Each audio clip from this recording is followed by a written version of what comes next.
Reality is the foundation of everything we think we know, everything we believe we experience. But what if I told you that reality itself might be the greatest illusion of all? Our daily consciousness, our perception of what's real, might be screening out the most fundamental truth of our existence. Think about it. We trust our senses implicitly. We believe what we see, what we touch, what we hear. But our sensory organs are limited tools, evolved to help us survive in a specific environment. They don't show us everything. They can't.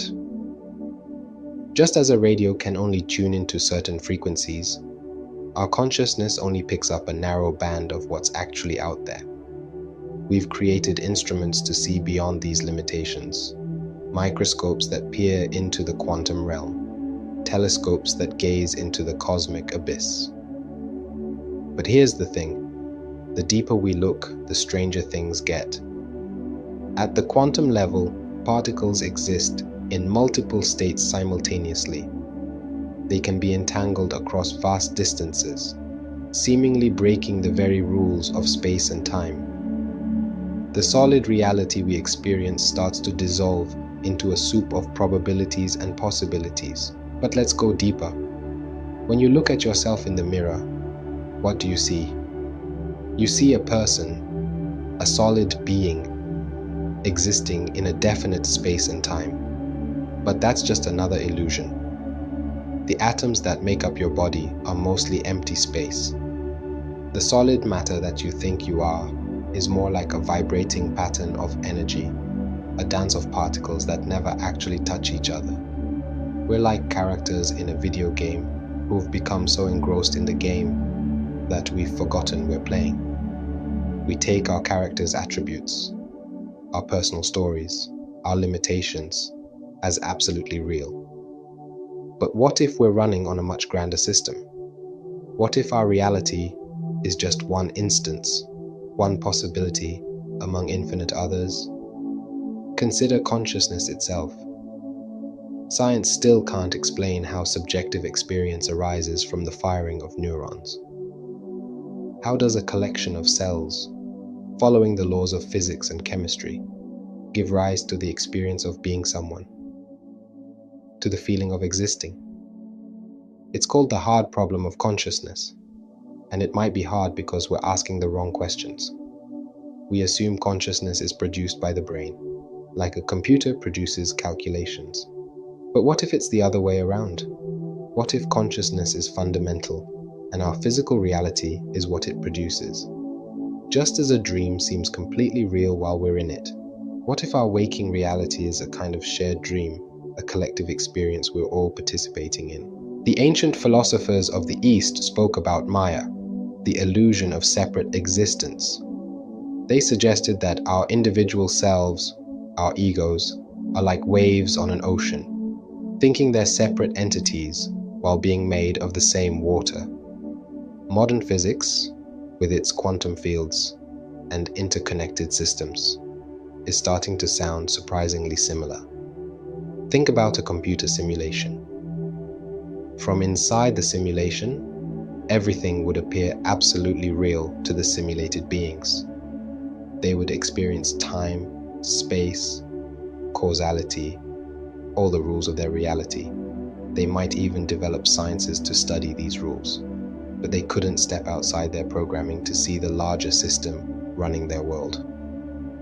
Sound familiar? But here's where it gets really interesting.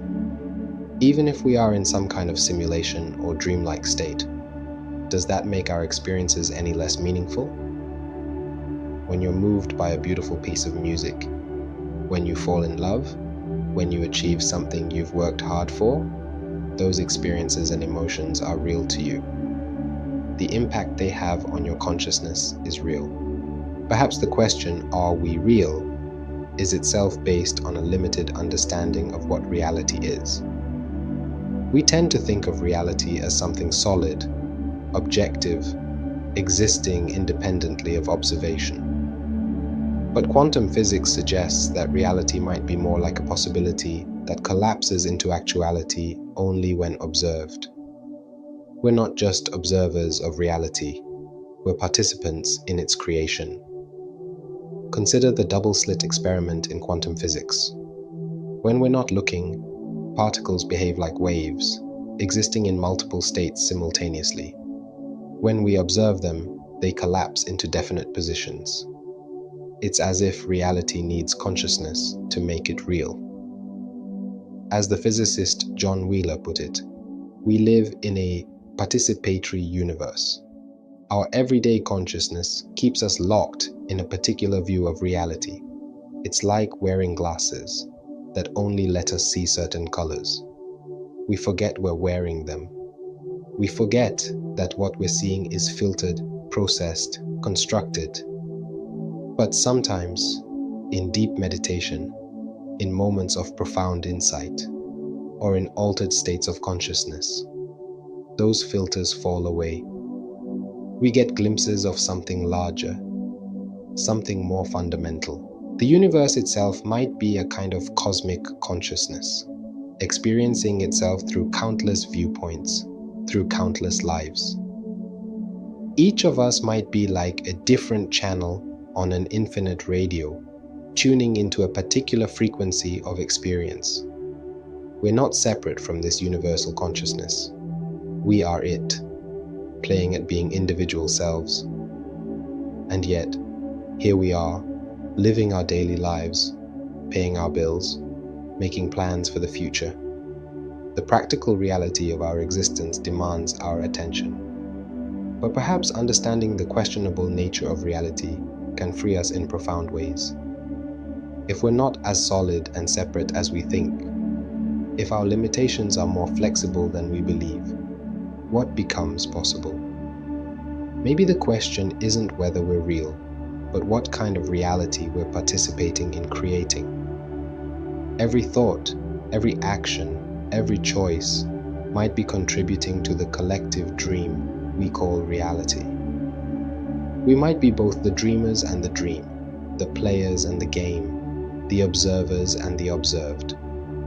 Like an hourglass turning over and over, our current form, our current understanding of reality is temporary.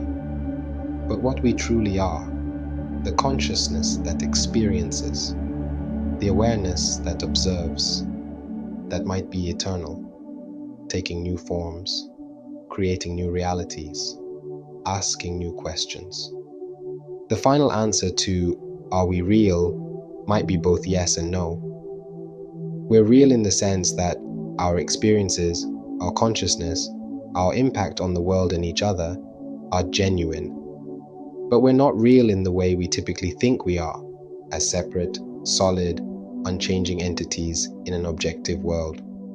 Perhaps true reality lies beyond such dualities, beyond real and unreal, beyond existence and non-existence. Perhaps it's something we can only glimpse when we let go of our need to categorize and define, when we allow ourselves to float in the mystery of being. For now, we continue our journey, conscious participants in this grand cosmic dance, this infinite game of hide and seek, where consciousness hides from itself only to find itself again. Whether we're real in the conventional sense might not matter as much as how real we make our journey feel, how deeply we allow ourselves to experience this extraordinary adventure of existence. After all, if this is a dream, it's the most magnificent dream imaginable, and we're all dreaming it together.